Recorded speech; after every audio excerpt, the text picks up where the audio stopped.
Ayo, ayo. Welcome back to Tea Time. Today we're gonna see if we can find something to watch. What do I wanna watch?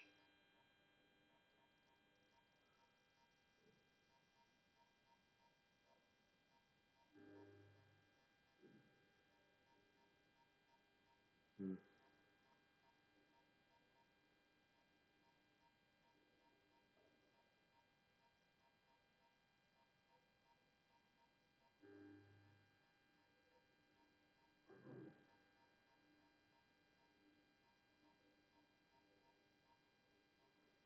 Hmm.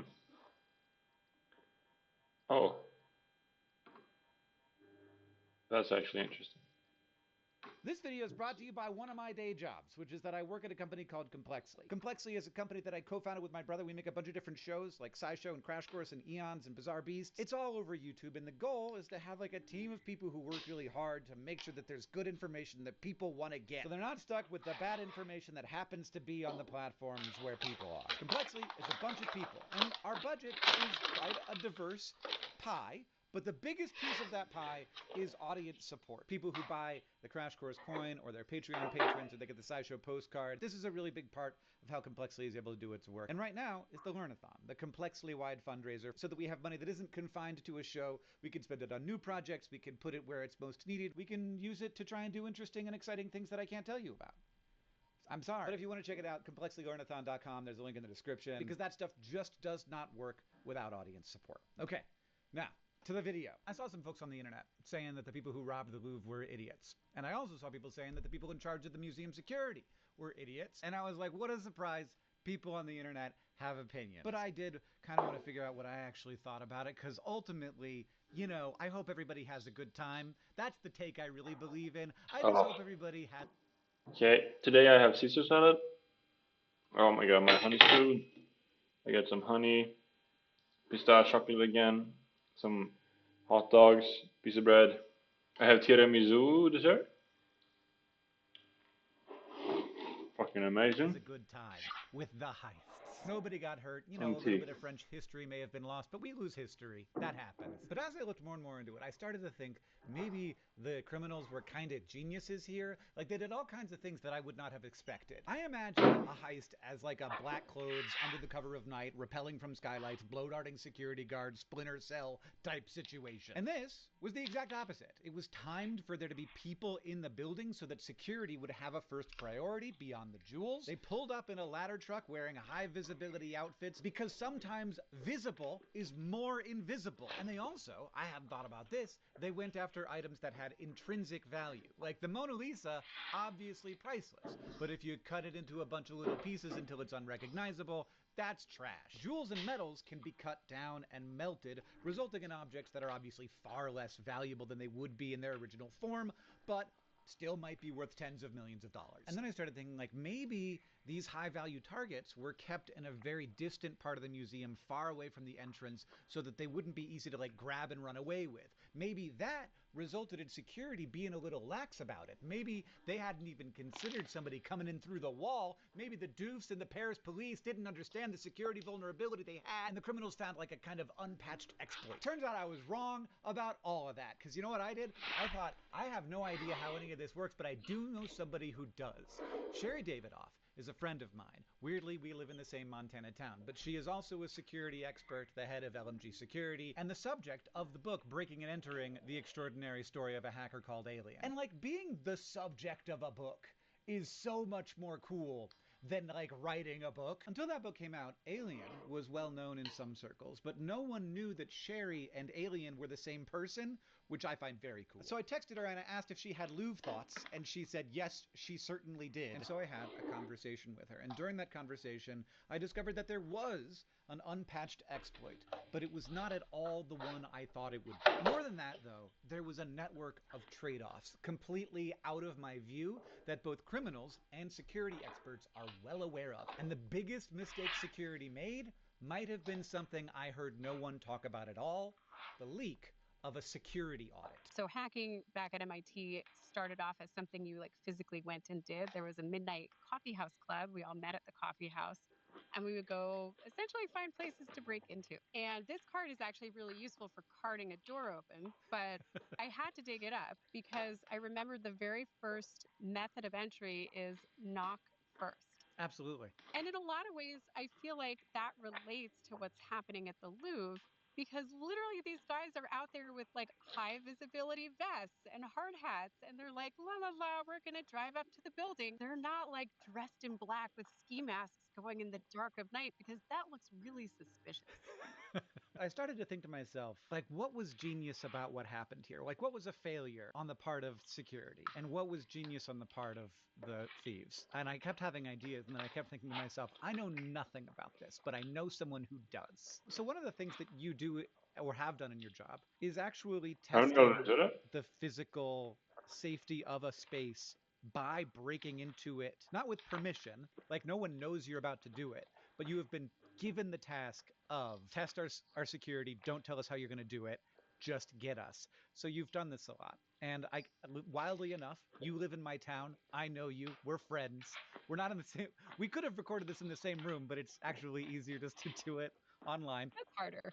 I could walk to your office right now. So I wanted to test out some of my thinking on you, so you could tell me how I'm thinking about things wrong. And also I wanted to sort of ask you this first question, which is why do I love this so much? Oh, because it's I like, exciting. yeah, I want to. It's so fun to steal things, Hank. You should try it sometime.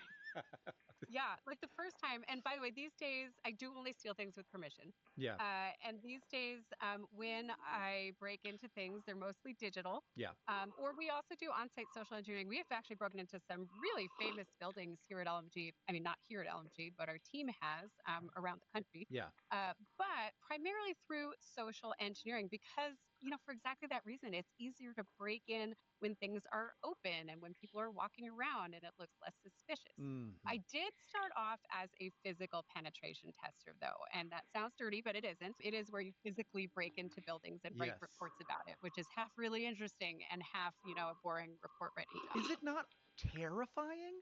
Yeah, no, no, it's not. I would be so scared. I mean, I guess it could be for some people, but I find it fun. Okay. First of all, you always have a limited amount of time. So it's really different than being a real robber.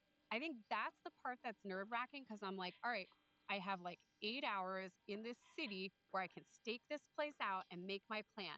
And the more I did it, the more I realized I could spend more and more time on reconnaissance because if I do a good job, breaking in and getting out has to be fast. Yeah. And there were times where I'd break in and get out and I'd be like, wow, it's 9:05. I have the whole rest of the day. And they picked my favorite time. Like when people go in is like the best time, Yeah. in my opinion, to rob a place that people go into and out of. I once tried to get to tailgate at Google headquarters just because I didn't have a way to get into a place where there was a phone charger entirely without any interest in industrial espionage.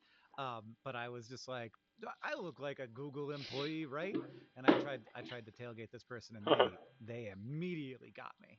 Ooh, I just needed to charge my phone. I need to get an Uber, and I didn't know how to get home otherwise. see, you could have been getting paid for that if you were in my industry. Yeah, I'm sure that they do lots of that at Seems least like where a there's really somebody nice sleeping. job, though. Tailgating is Actually, when you like don't have a badge and we'll you like just sort try of that. walk in after someone. I saw a TikTok that was like, whatever's going on at the Louvre right now, I wish everyone the best. I hope that the criminals have a good time. I hope that the police have a good time. Oh, how nice. This is kind of how I feel about it. The French government and police are not feeling that way about this. Let's start with what went right here for the criminals. Like what were they smart about? Okay, well, they were smart about the speed. Gotcha. I'd say that's number one, and that is the number one lesson I've learned in my life as a penetration tester is you got to be in and out. So I think that was really smart.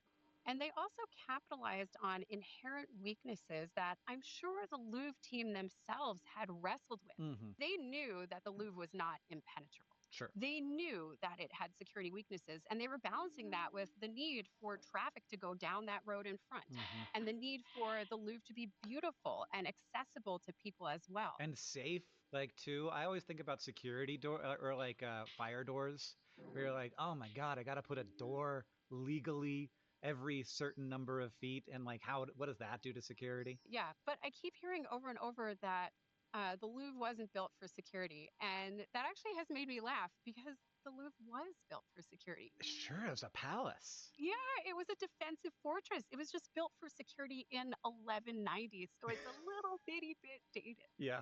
And there's actually a whole exhibit about the Louvre's original structure. And that actually gives you, I mean, I would be shocked if the criminals didn't go through that exhibit taking notes about, just the whole structure of the Louvre. How Sensodyne clinical réparateur. C'est vraiment réparateur après 2 minutes de brossage. Dispositif médical. Allez Thomas, ça va le faire. Le chocolat, la cuisson, le nappage. En tout cas, ça sent bon. Si ça sent bon, c'est que c'est bon. T'as raison mamie. Waouh, c'est trop bon. Bah c'est tout simple, hein. Si vous avez Nestlé Dessert, vous avez un bon dessert. How do you know whether or not you can buzzsaw through the side of a building? That seems a little tricky to me. It's an old defensive fortress. They went in by cutting through the building, right? But they did it very quickly. I mean, my guess is we do know two of the criminals were apprehended. My expectation is we will learn more about their backgrounds. Yeah. But the fact that their DNA was on file somewhere suggests to me that they may be experienced criminals. Perhaps they have a track record. Perhaps they've tried these things before.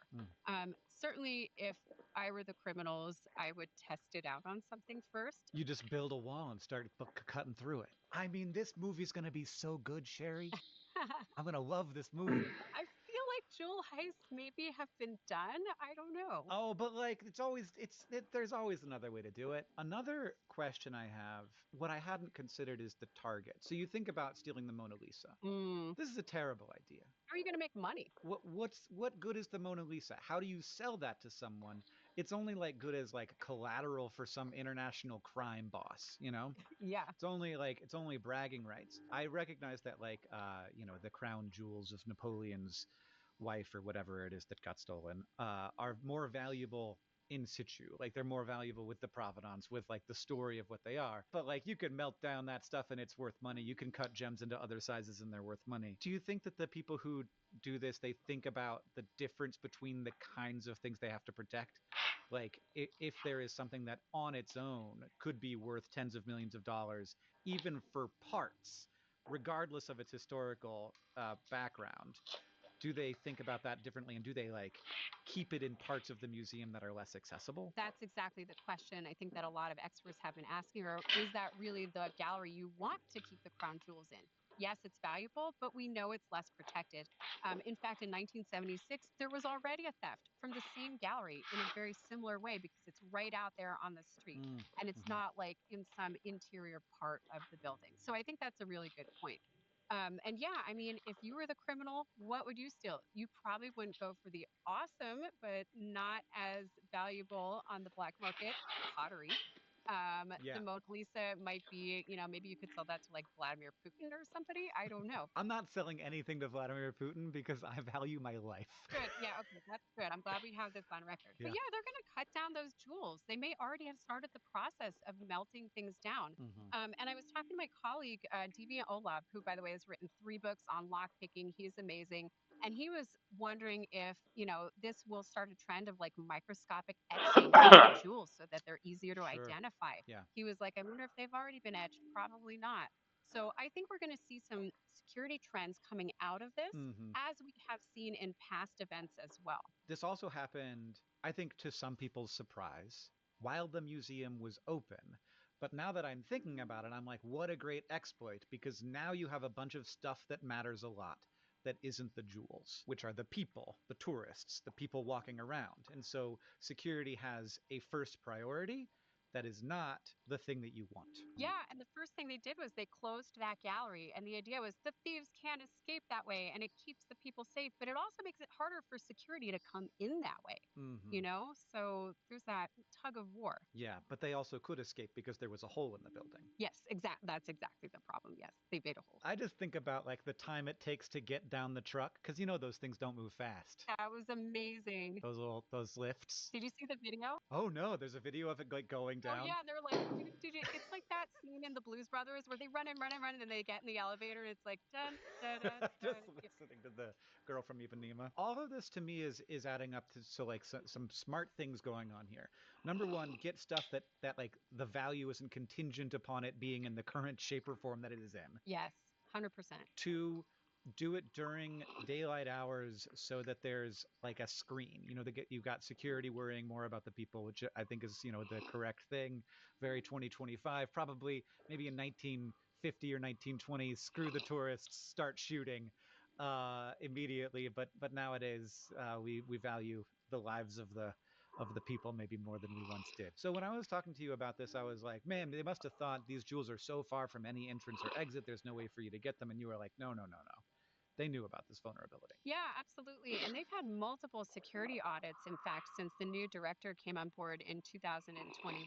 So not only have they known there are issues, they actually made an announcement that the Louvre would be going through security overhauls. Mm-hmm. And to me, I wonder if that triggered the criminals to act now. Like, oh, okay, we know there's security issues. We know they're not implemented yet, or that the solutions aren't implemented. Yeah. Let's act now and strike before there's new security, right? I mean, wouldn't you do that if you were the criminal with our bad guy hats on here? Yes, I got to put my bad guy hat on. Absolutely. I would do the jewel thief. I think that I'd be the kind of criminal who would do things very quietly and make sure I felt safe the whole time until getting caught and then suddenly being in trouble. I've seen you get up on stage, and I bet that was very scary for you to talk about cancer for the first time. Yeah, I think that's totally the same. You like to push yourself, push yourself. All right. I'll imagine myself holding a concrete saw and threatening a security guard Yes, with it.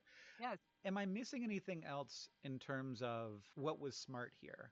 And like what has changed in the last 20 or 30 years that the security audits didn't pick up on or anything like that? Oh, I mean, there's so much. One thing to note also, though, is that the criminals were not equal in their skills.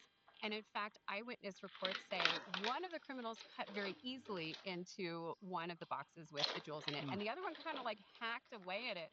And then one of the criminals, leaped into the getaway box thing that went down the ladder, and the other one just kind of dove really fast. There's push and pull that the Louvre staff, they had to make some important decisions because on the one hand, they could have made it even harder for criminals to break into those boxes, but they also wanted to make sure that firefighters could smash them in the event of a fire and take out the jewels. And we have that challenge with security all the time. You mentioned fire doors and safety. Wow. And there's always a push and pull between safety measures and security, keeping people out and letting them out. There's one thing that somebody who runs a library or a museum or anywhere where important stuff is, you're much more likely to lose stuff to a fire or some other sort of destructive thing than you are to lose it to theft. Yeah, absolutely. And we have to plan for all of those disasters, not just one kind. I assume that the Louvre security folk know about a lot of different potential vulnerabilities they have, and they have to weigh those vulnerabilities. How are they going to deal with those individual things? Do you think that this ranked fairly high on their list of worries? I mean, that's an interesting question. They have invested a lot in security staff who are mostly focused on the central entrance.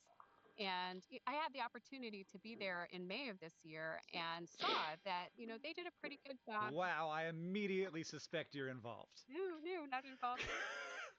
Yeah, I mean, watching how they corralled large masses of people is actually really helpful for understanding where they were investing their resources because I'm sure their security staff are probably trained to deal with the homeless, to deal with people who are drunk, to deal with people who are trying to Sure. touch the statues or graffiti something. Mhm. There's the pop and crackle and all the everyday lower security issues. But something of this magnitude doesn't happen nearly as often. And so they're not investing as much in dealing with the trained crew that comes up in a bucket truck from outside. We're always evaluating risk, and risk is a factor that involves likelihood of something happening and the potential impact if it happens. So this was higher impact, low likelihood, and they see a lot of low impact, high likelihood things all the time, if that makes sense. Yeah. You mostly think about penetration, but less about sort of like what you do once the heist is done, I imagine. Like how much planning goes into what happens after? I have a surprise for you. I'm also a certified forensic investigator. Okay. And have spent a lot of time, at least on the network side, analyzing how you respond and what happens next. That certainly applies here. Number one, I thought a lot about the fact that things have changed so much in the past decade. The fact that they got a helmet and a vest, and they extracted strands of hair, and they got the DNA, and they were able to look in a database and find two of the criminals. Yeah. They didn't have to trace the path. They didn't have to find, a license plate or whatever. They were literally able to say, we're going to identify this person Yeah. and then find where the person with that identity is before they leave the country. So I think that's going to have some ripple effects as to how criminals behave in the aftermath. I think we're going to see criminals focusing more on getting away even more quickly because they did have time. They could have left the country in the time that they had. Yeah. And I'm guessing they just didn't feel like they needed to. But do you think that the first step is to start disassembling the gems and stuff? Again, let's put our bad guy hats on. You probably want to make those stolen items as untraceable as possible as quickly as you can. So my guess is they're already thinking, and they probably planned ahead, how are they going to cut those gems? How are they going to melt down, whatever metals they can so that they're not recognizable? Because the last thing you want is to be Yeah. flying to a non-extradition country with like a crown in your suitcase. Yeah, no, I think probably security would catch the crown. Yeah, no, I just Yeah. wear that for fun. It's pure gold though. I'm gonna mail it FedEx to my friend Vladimir Putin. I mean, another interesting exploit is like scooters in Paris. Yes. Everything's got cameras all over it now, but you can go a lot faster on a scooter than you can go on anything else. Very hard to chase someone, and then also very easy to switch from one vehicle to another or, go to some blind spot. I was shocked when the CEO of that health insurance company was murdered in New York City that it took as long as it did to track down the attacker because of the network of cameras that we have. Yeah. I am sure there have been a lot of postmortem meetings about that. But you're right, the scooter can go really fast. And certainly, if it's possible for a man to escape on foot, I would imagine it's possible for a scooter to escape as well. And, at some point, your criminal is going to ditch it. But can we talk about vehicles more? Because I think that's maybe the most interesting Yeah. piece of this. Oh, okay. Hit me with vehicle stuff. Okay, so when I was talking to Deviant, he mentioned the Oklahoma City bombing when Timothy McVeigh drove a vehicle up to a federal building in Oklahoma City and blew it up. He pointed out that since that time, if you go to a federal building now, what do you see? Barriers, Yeah. barricades. Yeah. You can't drive a truck up to a federal building. It just created this whole new process where if there's a federal building, they have now installed barricades. And so I agree with him. I think we're going to start to see major landmarks, including museums, looking at doing that because if it's possible, again, it's hard. It's on a really big street. But the fact that they were able to drive a vehicle up to the Right up to museum, the side of it. especially with a freaking ladder, a bucket truck all the way up. And I'm actually a little bit shocked that there weren't more concerns about that was not immediately causing some kind of warning. Because you want to make sure any vehicle in an environment like that is clearly identifiable. It's not just like dudes in hard hats, cool, we're all good. It should have been a very visible permit. And ideally, you want to have that gated off, and somebody has to, let them in if they genuinely have to do work. So I think we've already seen that happening at federal buildings in the U.S., and I wouldn't be surprised if we start to see that at major museums as well. I mean, do you think of these things kind of in the same context, like physical penetration versus, like what is traditionally What known as the hacking, fuck? where it's all about This access guy. to computer systems, often and usually remotely. Do you think of this as like, Timothy McVeigh kind of found a zero-day exploit? All you got to do is buy a bunch of fertilizer. That's available. All you got to do is drive up to the side of the building. That's nobody's thought that somebody might do this yet. And then once that exploit is known, you start to see the patches roll out with new barriers, etc. Yeah, I think that's a great analogy. In cybersecurity, we would call that TTPs. So that's the attacker's tactics. And often we see a new tactic getting tried out, and attackers will start to use that once they see that it's effective. So all of a sudden, they're calling you as an IT scammer, and hey, that worked. They're going to call you again and again and again, and all of a sudden, you see a rash of those. So don't be surprised if we see another bucket truck incident. If it worked once, maybe it'll work again, and attackers are going to copy that. They're not afraid to steal ideas. I think about this with 9/11 all the time, where it was like, wow, that was just there. Box cutters and like everybody thought that a hijacked plane meant they were going to ransom off the plane, not that the plane would become a weapon. Yeah, I find 9/11 interesting as well. I don't know if you know this, but my first job out of high school was working for the Bank of New York. And I grew up in New Jersey. So I would take the PATH train into the World Trade Center. I would come up and then I would walk like a block to my office on Barclay Street. And every morning I would pass these security guards at the World Trade Center, and they were guarding the garage. I don't know if you remember why they were Oh guarding yeah. the garage. Yeah, because Oh I was yeah. just talking to a colleague of mine who didn't, she's 27, I think. But back Sure. in around 93, the World Trade Center was bombed, or they tried to bomb it. Mm-hmm. Someone drove a vehicle in and tried to set off a bomb. And so now, or then, they had guards to prevent the underground bombing. And so we're always kind of responding to the last threat, unfortunately. Mm-hmm. That was a big concern at the time. That's very similar to what happened in Oklahoma City as well. So Right. there was that rash of, Mm-hmm. vehicle related issues that we now know how to protect against. Mamie, tu fais quoi là? Moi? Bah oui, toi. Rien. What are the things that you think might come out of this heist in terms of adapting to the tactics that we're learning about right now? Well, I think number one, we're going to see other museums starting to look at.